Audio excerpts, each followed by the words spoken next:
bi nga xam ne mooy deuxième édition ñu koy wax journée excellence ak partenariat dama ci kontaan ci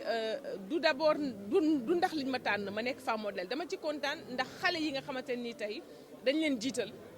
mais jiitaluñ leen n'importe comment dañ leen segg dañoo fekk xale yoo xamante ni dañoo jiital ñetti valeur muy liggéey donc xale yi ay liggéeykat lañu ndax dañ leen ràññee ak ci seeni morom ñu ràññee ne ñoom liggéey bi ñu def ak résultats yi ñu am seen yeneen morom yi amuñu ko ñu ràññee leen aussi ci persévérance mooy bañ a xaddi mu nekk valeur bu am solo waaye aussi ñu ràññee leen ci li nga xamante moom mooy discipline maanaam tey li nga xamante ni moom la ñu gën a am mu gën a nekk loo xam ne moom la ñu gën a fonk mu nekk suñu kiiraay mooy respecter li nga xamante ni tey moom mooy ku la mag mooy respecter kaddu yi nga xamante ni moom mooy kaddu pap yi kaddu yaay yi mais surtout aussi fexe ba lépp lu ñuy def ñu jaarale ko ci yoon ñu bañ a ut ay raccourcis maanaam tey da nga bëgg jàng mais da nga bëgg am prix da ngay dem tricher déedéet doo tricher da ngay dem ubbi sa cahier jàng ba pare ubbi sa livre jàng ba pare nga dem internet yokk sa xam-xam ñetti valeurs yooyu tey moom laa wax sànq moom laa fàttali ñi fi nekkoon kilifa yi fi nekkoon waaye aussi ñoom moom laa ñaaxee baaxee xale yi mu nekk nañuy liggéey nañu ànd ak yar waaye tamit nañu bu ñu gaaw a xaddi ndax boo xàddee nee nañu kuy xaddi du fekkee li nga xamante ni moom mooy li gën a neex. En tant que directrice générale de la société de télédiffusion du Sénégal nga xam ne dafa nekk unique opérateur de diffusion boo xam ne ci ay plateforme am la ñuy diffuser chaîne de télévision sénégalaise yëpp tey ma ñëw ñu fekkee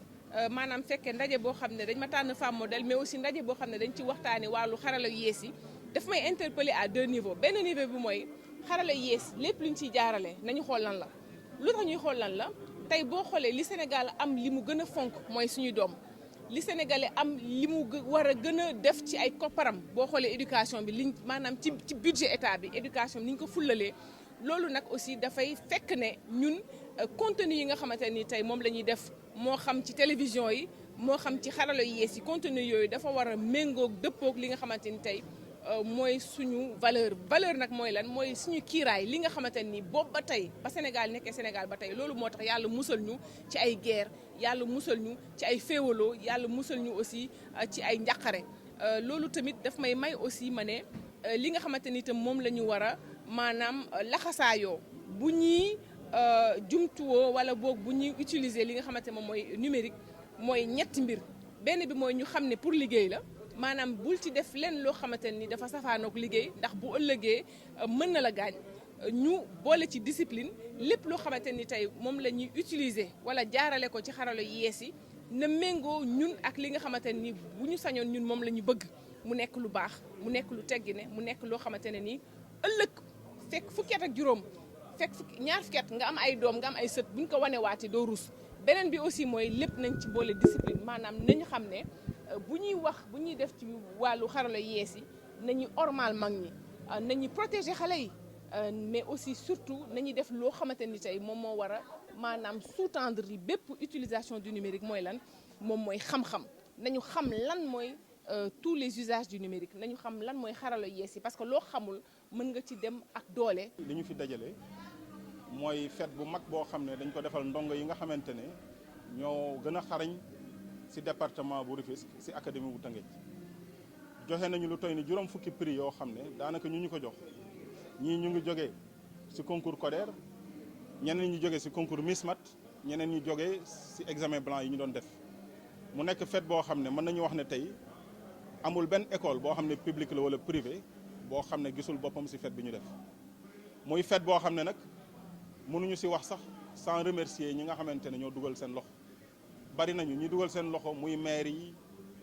di femme modèle bi di marraine bi di parrain bi wax dëgg yàlla li ñu fi dépensé c'est pratiquement des millions yoo xam ne mën nañu wax ne ñëpp ñu ko jox duñu ñu ne ci éducation ci yeneen secteur la ñu ne donc loolu mooy wane ne rek mbiru njàngale soxal na wax dëgg yàlla doomu Tëngéej ci nga xamante ne fi la ñu dëkk wala ñu ñàkk fi dëkk ñu ngi bàyyi xel mbiru njàng ak njàngale. waaw dañ ma tànn pour que xale yi mën a xool ci sama jaar-jaar pour mën a inspiré wu def matière scientifique yi parce que xam nañ ne de moins en moins jigéen ñi duñu exceller ci matière scientifique yi dañuy préférer def matière littéraire yi donc dañ ma jël pour mu nekk exemple parce que dama def matière scientifique et que ñoom aussi dañ leen di ñaax pour que ñu gën a góorgóorlu parce que tey fête bi neexoon na torop Miss yi macha allah jàmbaar lañu yal na leen yàlla jàppale lafal leen cat ñu mën a aussi inspirer seen yeneen moroomu jigéen pour ñu continuer def matière scientifique yi.